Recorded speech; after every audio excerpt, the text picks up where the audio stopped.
Richard Langworth is the director of the Churchill Project at Hillsdale College, Michigan, and is one of the top experts in the world on Winston Churchill.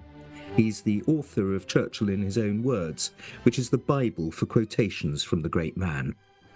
Richard, this is the 150th anniversary of Winston Churchill. He was born in 1874. What's the sense that you have of how well this anniversary has gone in terms of his reputation? Pretty well, better than I expected.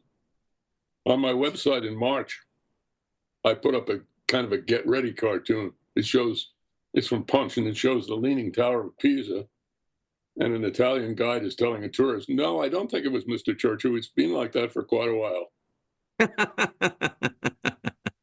But Andrew, there hasn't been as much from the usual carpers and critics.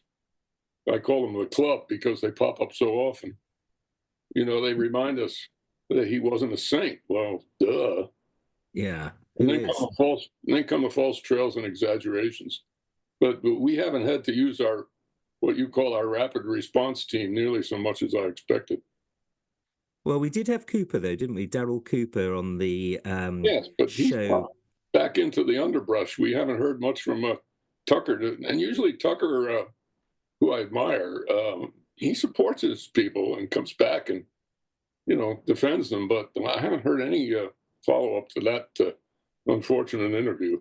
So do you think that the 33 million people who downloaded it, does that number reflect Tucker Carlson's popularity or the popularity of what Cooper was saying about Winston Churchill? Yeah, I think it's a huge number, isn't it? 33 million. I mean, it reflects the popularity of the internet, and that's something that we have to deal with. That Winston Churchill didn't. Someone said, "Where is Churchill now? We must have him as prime minister again." I said, "I don't think he'd last a minute in the 24/7 saturation internet that we deal with today." He'd be quite good on Twitter, though, wouldn't he? Many of his best lines can be summed up in 240 characters or fewer, can't they? They can indeed, yeah.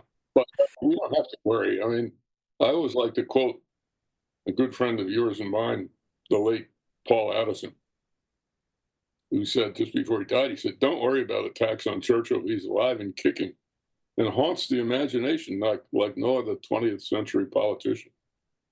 He will always be caricatured, but freedom of speech was one of the things he fought for.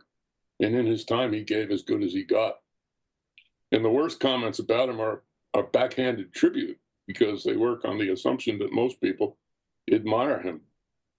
And Paul said, "My own view is that he was even greater as a human being than he was as a politician, a role in which he did make mistakes, as we all do." Pretty good quote.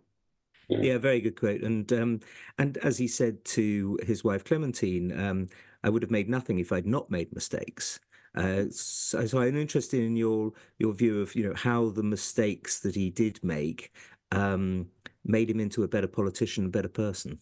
Well, he learned constantly, didn't he? I mean, the most outstanding example is making himself Minister of Defense in 1940, giving him plenary authority over the whole scene, which he was a lesson he learned from the Dardanelles experience in 1915. And yet didn't overrule the chiefs of staff because he'd learnt that message in 1915 as well, hadn't he? Yeah, never did. Dudley Pound is first Sea Lord for first couple of years. Always said that he would always finally take the professional heads of the service judgment over whatever particular qualms he had about certain operations. Let's go into a few of the attacks on him. I mean, some of these are mistakes he made, but others aren't. Let's start with the one that we see so often when the revisionists attack Churchill about gassing Iraqi tribesmen. This is in the early 1920s when he is First Minister for War and then Minister and Air and then Colonial Secretary. What is the mistake that they that the detractors tend to make about this? Well, it's one that we've dwelt on often, I think, both you and I and many others, was that he was hoping to, he never did like the whole Iraqi situation that Britain was faced with in 1921. He wrote to Lloyd George, "We are paying $8 million a year for the privilege of living on an ungrateful volcano, out of which we, in no circumstances, get anything worth having." And he thought to fulfill their obligations with air power. And one of the uses of air power was to drop what he called lacrimatory gases, which in essence are tear gas. But he made the semantic mistake of calling them poison gas. And of course, he got criticized for that later on by people who failed to realize what he was referring to. Well, it's not mustard gas, it's not phosgene gas or any of the lethal gases of the First World War, is it? The ones that were sent over the no man's land in the Great War. Yeah. And so that's just essentially where the detractors don't bother to go to the original sources, don't bother. They leap at the idea that poison gas is actually one thing, whereas in fact, when you do go to the original sources like you and I have done, it turns out to be something completely different. Yes, and another example of that is his use of the word race. Nowadays, race means only one thing. But when Churchill said race, he was talking about a group of people who are many different races, in fact. It's a totally different meaning. So you have to go back to his original intent and what the words he used then were thought to represent. And we get that, don't we, a lot with the Leo Amery diaries, somebody he knew very well, who served with him, but who was a political enemy for him, of his, for a long time. And it's many of the racial epithets, or what we today would consider to be offensive racial epithets, come from this one source, don't they? Yes, isn't it odd that Amory seems to be virtually the only source of all these terrible things that Churchill was supposed to have said, and no one else, including many of his critics, ever quote the same words. I went into this in a piece using our research tool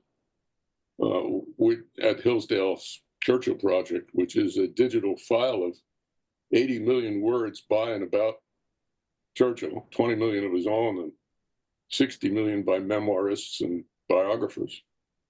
And I purposely searched for every dreadful racial slur that I could think of. And as you know, it came up very, very light. Yeah, well, he didn't use the N-word, for example, did he? Whereas an awful lot of people around him in those days did. Yeah, including Amory, whose diaries are full of that word. So It does make you wonder about the source, doesn't it?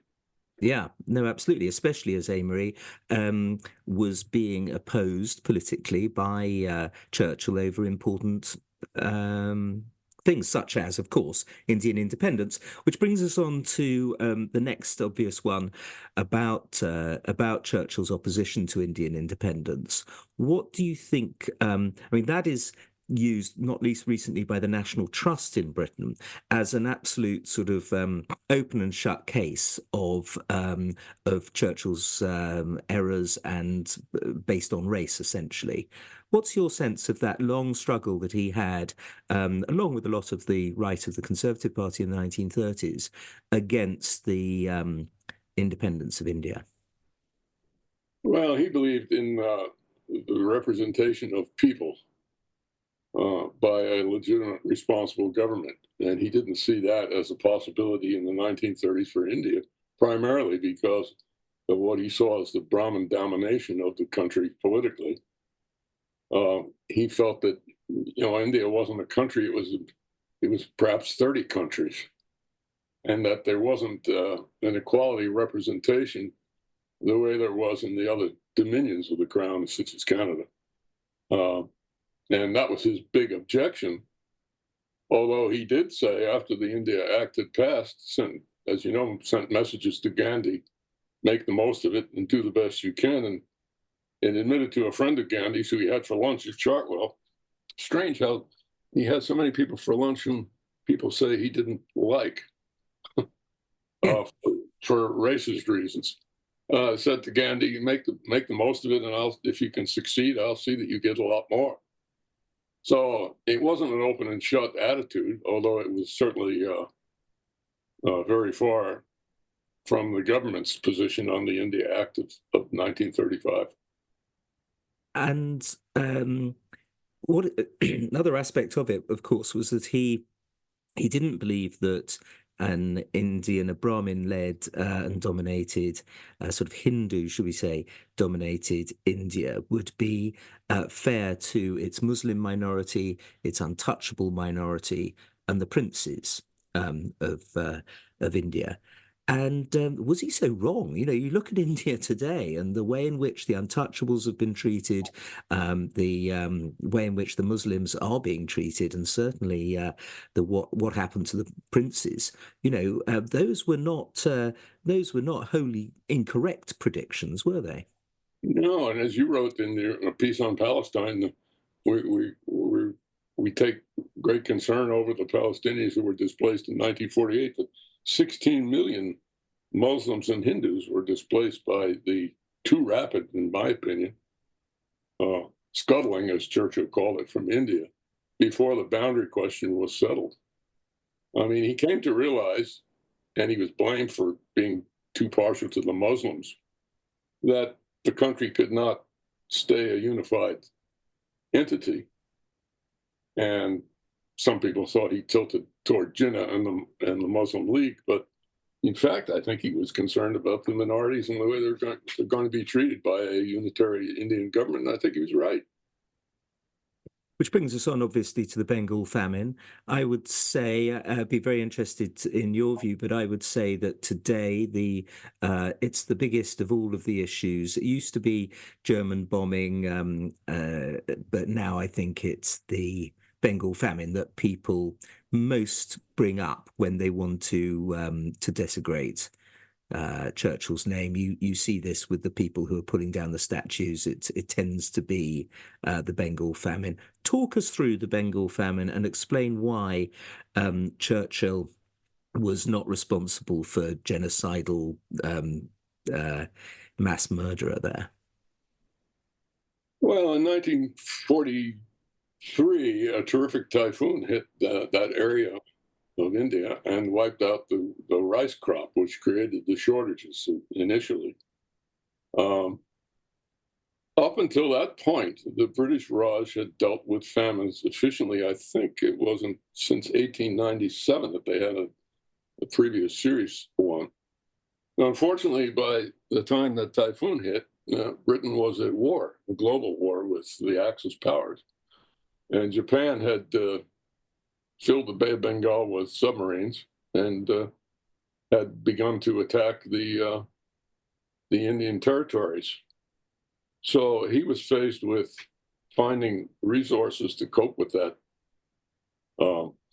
shortage, while while fighting, on the other hand, a global war. And I think his intransigence at points at which he was criticized by people like Leo Amory was because he was so frustrated by the need to fight that war. His famous quote about "I hate Indians" was in reference to this Delhi separatist, not the entire Indian population, but the people who were behind the Quit India movement, led by Gandhi and Bose in 1942, when he was trying to concentrate on winning the war. So it was a huge distraction for him. And nevertheless, it's on record and widely, I think, widely understood now by numerous historians that the cabinet did all they could to get grain to India to relieve the shortage. He scoured the world for it, asked Franklin Roosevelt, who felt that the U.S. could not help. Canada volunteered, and then he's criticized for turning down Canadian grain. But of course, he turned it down because it was so far from India, and got instead how many million tons of Australian grain? because there Yeah, were several tens of millions of tons, I think, but certainly several million tons from Australia and New Zealand. yeah, and if you Um, read the cabinet minutes of all those discussions, there was never any question that they were doing everything they possibly could to relieve the shortage, which was not caused originally by the British, but by the weather, and then subsequent hoarding by local merchants of the grain supplies. because the price of everything, including rice, of course, was going up so much. Now, the late Zarir Masani has written very eloquently on our website and other places about the realities of that situation. It's And it's sort of classic, isn't it, that the more you look into Churchill's actual actions, the less the detractors really have to say. They've got a few lines that they can come out with, especially obviously on social media. But when you actually dig into the truth, there's less and less behind it. Would you say that's fair historically? yeah, I think so. I mean, there are many cases where he made mistakes, serious ones. Um, they never seem to come up. We always get these. We go down these long trails of red herrings, and Mm. Let's go into some of them. What I mean, famine being one of them. let's talk about the black and tans, the attempt Mhm. essentially to fight fire with fire in the Indian independence. Sorry, the Irish Irish, independence yeah. movement of the early 1920s. That led to a good part of Cork being burnt down on one occasion. It allowed anti-Churchill revisionists to haul Churchill over the coals for his attempt to essentially fight the IRA in Southern Ireland, even though the majority of people in Southern Ireland ultimately did want to have independence, as we later discovered. Would you put that down as one of Churchill's errors? Definitely. He didn't invent the black and tans, although he's accused of it. They were in existence before he got involved. But I think, and I think you would probably agree, that he stayed a backer of them well after it was realized that they were going to excess in Ireland. Yeah, they were essentially almost a terrorist force. They were an auxiliary military force, and lots of them ex soldiers from the trenches, and they went wildly too far. And as you say, he continued to back them for too long. Um, so there's a good example of a genuine mistake, and yet, I'm sure there are many others too. The gold standard, yeah. the abdication. How many Well, can let's go through them. Say that, but don't don't don't like rush. to go off? We got to go through them. The gold standard. He went on to the gold standard as Chancellor of the Exchequer in 1925 at the wrong time and at the wrong price. Is that the way you see that? Yeah, Milton Friedman said the gold standard was a good idea, but he didn't make any wage or price adjustments or other economic variables that ended up by pricing British exports off the markets. Um, Churchill himself admitted this later. He said, "Everyone said I was the worst chancellor of the exchequer that there ever was. Now I'm inclined to agree with them." What? There are all sorts of monetarist arguments about why the gold standard was a good idea, but taken the way they did in isolation, is, I think Keynes wrote a very good pamphlet about it. Hmm. It was a disastrous economic policy, and it led, of course, to the general strike, where he is also criticized for opposing the striking unions, the TUC.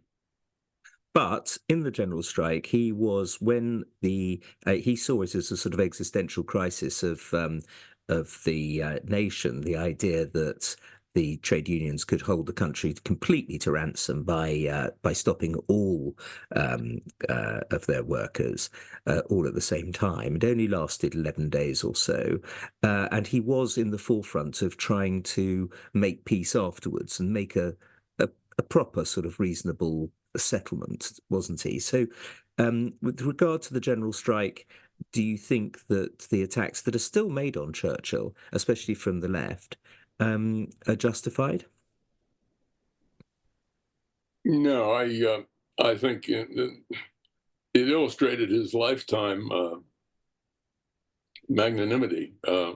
Spare the conquered and war down the proud was the Roman saying, and he favored a policy of conciliation toward the Boers after the South African War, the Germans after the Great War, the Unions after the General Strike. Over and over again, we find these instances where he very much against the general attitude of his colleagues, favored a conciliatory solution to the arguments. Yeah, he didn't want to hang the Kaiser, did he, in 1919, when an awful lot of MPs did, and the rest, a lot of people who were thinking that was sensible politics, actually, to execute. Germany until the pips squeaked. That was another one, exactly. He opposed that too. Was that Lloyd George? Yeah. Tell us about the suffragettes, the whole story of female suffrage, because it strikes me that this is a story where Churchill learns a lesson, doesn't he? I mean, he opposes it, especially when it was put forward aggressively and violently, with some terrorist incidents and so on. But once women have got the vote, and he does vote for it in the end, he then recognises actually there are an awful lot of women, newly enfranchised women, who vote Tory. So what's going on there? What's the story really of Churchill and female suffrage? That's where you and I have an argument. I think he was for female suffrage long before you do. But he was in favour of it in the 1890s, wasn't he, in local elections? He was, he wrote privately in 1897 that the women are completely fairly represented by their brothers and fathers, which is the quote that you always hear. But that was in 1897 when he was, 23? Yeah. I don't think we can find a case where he voted against the suffrage bill. Do you? Well, he blocked it. Parliament. Yes, but when he was Home Secretary, he held it up and blocked it in the Asquith cabinet, didn't he? It wasn't the question of voting against it in the House of Commons, because it didn't actually get to the House of Commons for some time. Okay. But I think his attitude changed quite early in the 1900s. Except, of course, when he was attacked by umbrella-wielding suffragettes who slashed at him at railroad stations. Tried to push him onto the tracks in Bristol, didn't she? Well, apparently. But the great influence there, of course, was Clementine, who was the great liberal influence over Winston Churchill. She wrote a wonderful anonymous letter to the Times. Kind of a Swiftian letter. You recall that one where she said that never mind the vote, perhaps women should be done away with altogether, quote unquote. Yeah, that was a proper Swiftian satire there at its best. In 1897, when Churchill had these attitudes that women were well represented by the men in their lives, even Lady Randolph Churchill was not in favor of female suffrage. The attitude then was that, politics is kind of a scruffy barroom type thing that men indulge in. We have to allow them their little pleasures, but it's really not anything for us ladies. But as government became more and more influential and more involved in people's lives, then of course women changed their view and felt that they ought to be represented. And that's how the suffragette movement grew. And Churchill, once women did have the vote, was adept at courting that vote, wasn't it? I mean, by the 1951 and 1955 election, in fact, 1955, women vote more for the Conservatives than for the Labour Party. I mean, he was obviously out of office by then, but he also insisted on Churchill College, Cambridge, being correct, having women as well as men, which was pretty punchy stuff for the 1950s. There weren't that many women at Cambridge, were there? No. Jock Koval said, questioned him on that. He said, "Are you sure you're in favor of women being, is that your view or your wife's? And he said, it is her view and mine also. Yeah. Yeah. And his daughter Mary said he became a very ardent supporter of the women's vote when he realized how many women would vote for him. Let's talk about one of the things that the latest Netflix series has brought up, which argues that Churchill was opportunistic in changing political parties not once but twice. What's your first of all, of course, in 1904, in order to essentially protest about the protectionism of the Conservative Party, and then once that had changed, he left the Liberal Party in 1924 and became a Tory. And he's been accused very much of being opportunistic on both sides, doing this solely in order to get into office. What's your thoughts on that? That was the first thing I coughed over in the Netflix documentary, because it treated it as both changes of party as an opportunistic move to acquire political power, and actually it didn't work that way at all. In either case, in 1904, he shifted to Liberals. Was it 2 years before they actually obtained power?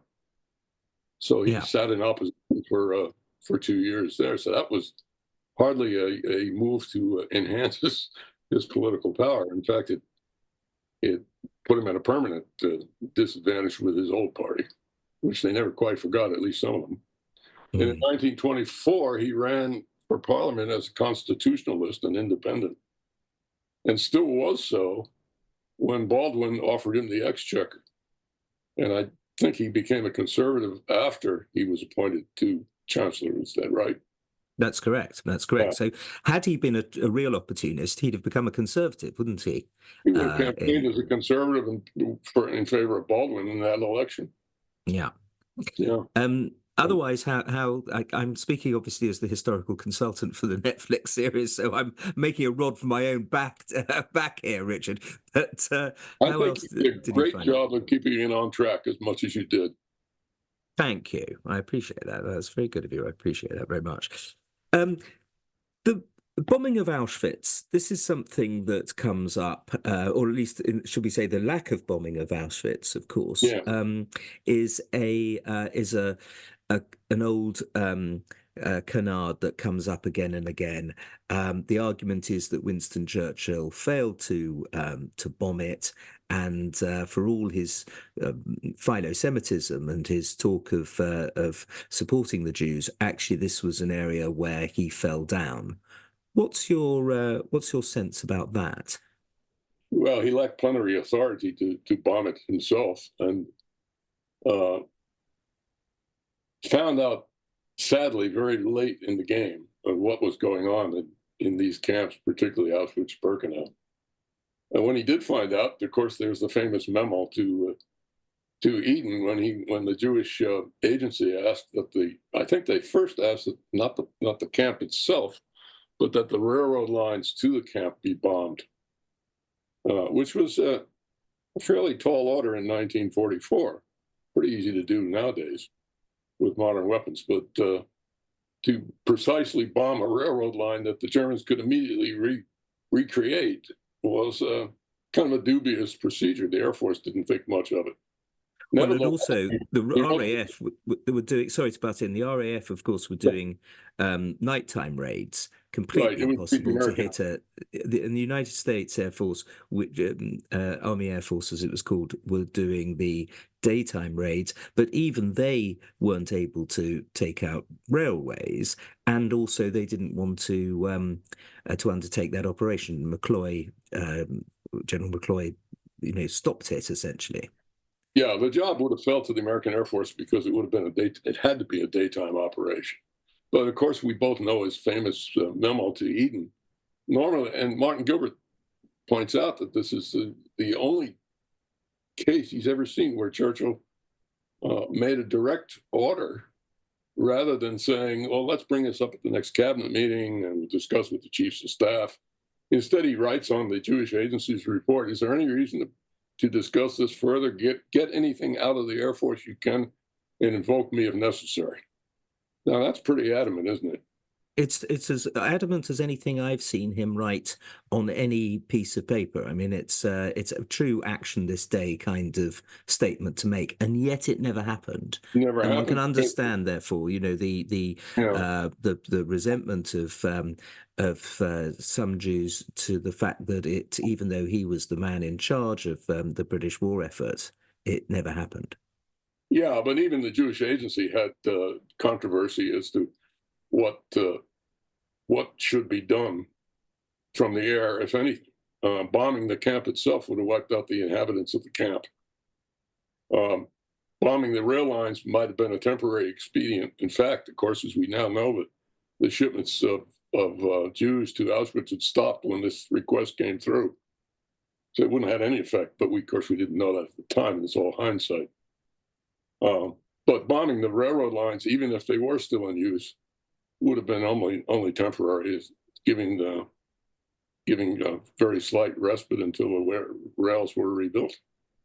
And there was a lot of doubt, even among the Jewish advocates, as to how effective it would be. In any case, the U.S. Army Air Corps was not charged with the job. Eventually, they all decided that the most effective way of ending what was going on at Auschwitz was to win the war and keep marching on Germany.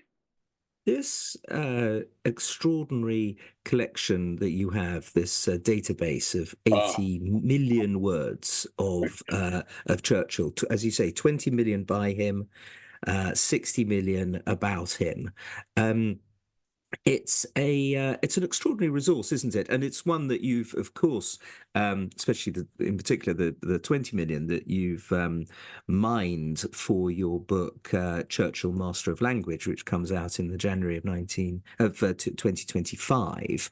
Tell us about setting that up. Was this your idea? How did you go about it? No, it occurred in the 90s, mid 90s, when a German student in Hamburg approached me and said, I've got hold of some optical scanning equipment. And this was 1990, so it's fairly primitive by today's standards.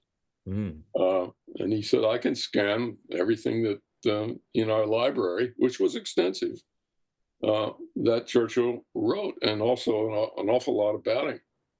And I said, go ahead. And in due course, I guess it was a year later, remember zip disks, these big, heavy plastic things that would... Yeah, I remember them, yeah. Predecessor to the floppy disk or an evolution thereof arrived, and each title had its own file. For instance, the Second World War, Churchill's memoir of the Second World War, had 35 files, each with a Word document. And it then became... a problem, because when you want to search for something, where do you look? You have to know where to look. And not only do you want you're dealing with 20 million of Churchill's words, 50 books. Where do you look for where he said X? And the problem became searching, such a vast trove of individual documents. So my son, Ian, who is a computer software engineer, said, oh, I can fix this. We'll put it all on one private website with a single search engine. And that's how we put the thing together. And then gradually over the years, Hillsdale College, who now operate it, have kept adding things to it, including your book, of course, and all the Churchill documents through the final document volume 23, covering through 1965. So let's talk about that. It keeps growing, and it's a great resource, but it's not without flaws, because it's full of optical scanning errors that occurred from the kind of equipment we were using in the 90s. Let's talk about that, the Churchill documents. The project that Larry Arnn, who is president of Hillsdale and, of course, was a close collaborator with Sir Martin Gilbert on the the actual document series itself. It's a publication essentially of all of the most important documents in Churchill's life, both by him and lots of other documents about him, isn't it? It extends 20, as you say, 23 volumes. It's a magnificent achievement in publishing, essentially. Tell us about that. Well, Larry Arner's been chasing that dragon for 50 years, close to 50 years. He told me the other day it started in 1978. Wow. When he was Martin Gilbert's research associate earlier in the 70s, and actually worked on they were called the companion volumes then of documents, up through 1939. And by the 1980s, the thing had sort of tapered off. When was the last document volume published? Companion volume 5, part 3 was published in 1978, 79. And the publishers, Heinemann, became less interested in doing any more. Oddly enough, at the outbreak of World War II, they stopped. And then in the early 90s, I was fairly useful in getting an old friend of Sir Winston's, Wendy Reeves, wife of his agent, Emery Reeves, to sponsor the research that went into what were called the Churchill War Papers. That extended it through 1941, and then it stopped again. But Larry, for all this time, persisted and finally said to Martin, I'm going to do a contract with you to finish this job, and if anything prevents you from finishing it, we will. And starting in 2006, Hillsdale College republished all of the previous narrative volumes, all 8, all the previous document volumes, which at that time had reached 16, and then undertook to do volumes 17 through 23. What is that, 7? 7 more volumes between Larry and Martin, working from Martin's collections from the various archives. So that's how the thing came together, and the last one was published in 2019. How many words in total? 5 million. Fantastic. That really is pretty extraordinary, and of course it's going to be the resource that's going to be used by Churchill scholars for the rest of time. And I think people are going to be interested in Winston Churchill for the rest of time. But you tell me why you think that 150 years after his birth, you think that we should still be interested in Churchill, what he has to teach us today. Oh boy, that's a tall order, Andrew. Sorry, old boy. That's why you're on. Well, I like what you said at the end of the Netflix documentary. Who else could still make people laugh 60 years after his death? I mean, we will say that of Groucho Marx, but a politician, can you think of another one? I mean, I was alive and sentient in 1959, which was the 150th anniversary of the birth of Abraham Lincoln. And I don't remember anything like as much attention paid to him as we do to Sir Winston Churchill today. Of course, we live in a different era, an age of 24/7 saturation news. But he does seem to be permanently on everyone's mind. John Gielgud said that Churchill was as ordinary as any of us and as extraordinary as any of us can hope to be. And I always like Martin Gilbert's one-sentence answer. They said, explain Churchill in one sentence. And Sir Martin said, he was a great humanitarian who was himself distressed that the accidents of history gave him his greatest power at a time when everything had to be focused on defending the country from destruction rather than achieving his goals of a fairer society. And that's a very feeling and deep reflection, I think, on who Churchill really was. I think you're so right. I'm going to ask you my 2 standard questions now. What's your favourite? Which history book or biography are you reading at the moment? Well, I've just finished 2, actually, I wanted to tell you about. Everyone always comes up with two. Nobody I ever ask just I'll give tells you, me one. if So you go on, want, no, you're allowed to both of them. Of course you are. I'll Tell me give what you, they are. I'll give you one, and if you want the second one, you can ask. No, go. I want the second one already. Go on. Give us the first one though. Well, Churchill quoted Emerson, who said, "Never read a book that's not a year old." And I can give Interesting. reassurance on that since I've just finished Lady Diana Cooper's war memoir, Trumpets from the Steep, published 64 years ago. Great book. Yeah. And it's about how everybody coped in World War II. Think of it, the daughter of the Duke of Rutland, well, officially his daughter, milking cows and making cheese in Bognor Regis. But the heart of her story is her adventures in North Africa and then liberated Paris with Duff Cooper, who was Churchill's envoy to the French. And she has so many keen, witty observations of Churchill and de Gaulle. She calls them duckling and wormwood. There's a review of it on our Churchill website with some of her quotes. Would you like to hear one? Yeah, of course. Of course. This is from August 1944. Churchill stops in Algiers en route to Naples, where he was going to meet Tito. Another amusing story. Paris is about to be liberated, and Churchill was full of bonhomie. Affronted at being left out of the invasion planning, de Gaulle refuses to see him. He's in Algiers at the time. And Lady Diana writes, Duckling's telegram announcing his arrival added a message to Wormwood that he would be happy to shake his hand. Duff went to deliver this invitation. No good. Worm would rather not. It is a sore fatigue for Duff to get that giraffe to lie down with our duckling. So Duckling arrived and walked across the beautiful morning-lit court in khaki with harlequin chest. Isn't that great? What writing.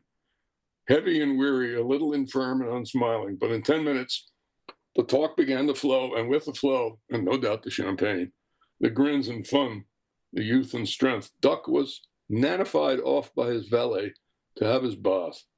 Then it was iced white wine and off at noon, and I went giddy and couldn't focus and retired to my bed miserable. Isn't that great? Yeah, of course it is. The whole book's like that, though, isn't it? You could have, could have opened your book at any page and pointed to a paragraph, and it would read just as well. She really was a tremendously talented writer. You missed Brendan Bracken's comment. He said of de Gaulle, "Remember, Winston, he thinks of himself as the reincarnation of St. John." And WSC replied, "Yes, but my bishops won't burn him." Oh dear. On balance, on balance, they still respected and honored each other. De Gaulle gave Churchill the Order of Liberation and attended his funeral, and wrote to Clementine, in the great drama, he was the greatest. And your second book? Second book is close to a year old. Anyway, it's equally wonderful. It's called The Stalin Affair by Giles Milton, and it's about British wartime relations with Uncle Joe. And it reads like a novel, as it says on one of the blurbs. Milton has plumbed the archives. Archibald Clark Kerr, Churchill's ambassador to the Soviets, and Averell Harriman, Roosevelt's sort of semi-ambassador, and many others. And he ferrets out things I simply had no inkling about. The sheer panic that gripped Stalin after Hitler's invasion in June 1941, for instance. We often think Britain had no leadership briefly after Churchill's famous stroke in 1953. Well, Russia had none for weeks after June 1941 with the oncoming Wehrmacht. What was it, 5 million? Yeah. It almost came a cropper. It's just a fascinating piece of work. So I would greatly recommend either of those books, even though they're 60 years apart. Yeah, Giles is an extremely good historian, and that is an excellent book. He has got into amazing archives, the Harriman stuff that I thought was published, but apparently it hasn't, and it's very revealing. Thank you. Yeah. And Archie Clark Carr comes out later. Lord Inverchapel comes out as a truly remarkable Foreign Office figure, doesn't he? Is that pronounced Clark Carr? Yes. Yeah. Clark, I'm sorry, I said Kerr. And he is a very engaging figure, isn't he? Extremely funny and witty man. Well, yeah. In one case that Milton brings out, he denies that the those Soviet banquets were not drinking bashes, which Churchill said he said I was properly brought up. We never got drunk. But Clark Carr describes one in which left Harriman asleep for 12 hours, and he was collapsed on his head with his head in his fireplace at the embassy. Yeah, and Churchill needed an Alka-Seltzer the next morning, so one that slightly implies that he. And when Archie wakes up and says to his butler, "Why am I on the floor?" and the butler answered, "Because Your Excellency insisted." Richard, what about your counterfactual? Oh, it's a no-brainer for me for 40 years. It's Churchill's Alternative History, published by Scribner's Magazine in 1930. If Lee had not won the Battle of Gettysburg, for him it was a rare venture into dystopia, which he didn't usually do. But he asks us to believe that Lee won and that nothing but good followed. Yeah, they're very controversial today. You wouldn't get away with that today, would you? Probably not. But Churchill requires you to think at this moment in the 20th century. This is 1930, right? Yeah. So rich in assurance and prosperity, so calm and buoyant, let us meditate for a spell upon the debt we owe to those Confederate soldiers who, by a deathless feat of arms, broke the Union front at Gettysburg and laid open a fair future to the world. And then he explains, Lee takes Little Round Top, routs Meade, marches on Washington, Lincoln flees to New York, and the Confederates occupy the capital. And then by a strange alchemy, Lee supplants Jefferson Davis as the South's great leader. Churchill doesn't really go into much detail about how this happened. But he acquired... Yeah, that would have required a coup d'etat in the middle of the American Civil War, wouldn't it? But anyway, go on. He's got godlike authority, and he signs the 1863 Treaty of Harper's Ferry. This proclaims that the South is independent and the slaves are free. Yes, Lee frees the slaves. An act he proclaims as Christian charity toward our brothers in the North. So, okay, got this? The two republics coexist armed to the teeth for 40 years. Then in 1905, they joined with the British Empire to form the English-Speaking Association. Together, three of the world's great powers. 1914 comes, war threatens, they send what Churchill calls a suave message to the German Kaiser, that if you march on Belgium, we will declare war. The Kaiser backs off, and war is avoided. Russia, Germany, and Austria become constitutional monarchies, right? Yeah. There was no Bolshevik revolution, no Hitler, no Mussolini, and the story ends in 1930 with Kaiser Wilhelm, the titular president of something called the European Union. I'm not so sure that is such a happy ending. Well, at the end, Churchill asks us to think. Churchill finishes by saying, you must stop and think what might have happened had Lee not won at Gettysburg. The South would have smoldered in resentment. Gangs of carpetbaggers might have taken advantage of the newly freed slaves, who would have been repressed by the Southern states. There might have been a great war in 1914 with horrifying consequences. And Wilhelm might be an exiled sovereign filled with unalterable reproach if Lee had not won the Battle of Gettysburg. And you certainly, of course, wouldn't have had the Russian Revolution had it not been for the First World War. So no 100 million people killed by communism in the 20th century. Well, on that bombshell, Richard, I'm going to say thank you very much indeed for appearing on Secrets of Statecraft. Thank you, Andrew. It's a great honor. On the next episode of Secrets of Statecraft, I'll be talking to Ayaan Hirsi Ali, who is an activist, author, and one of the most outspoken advocates for free speech in the world.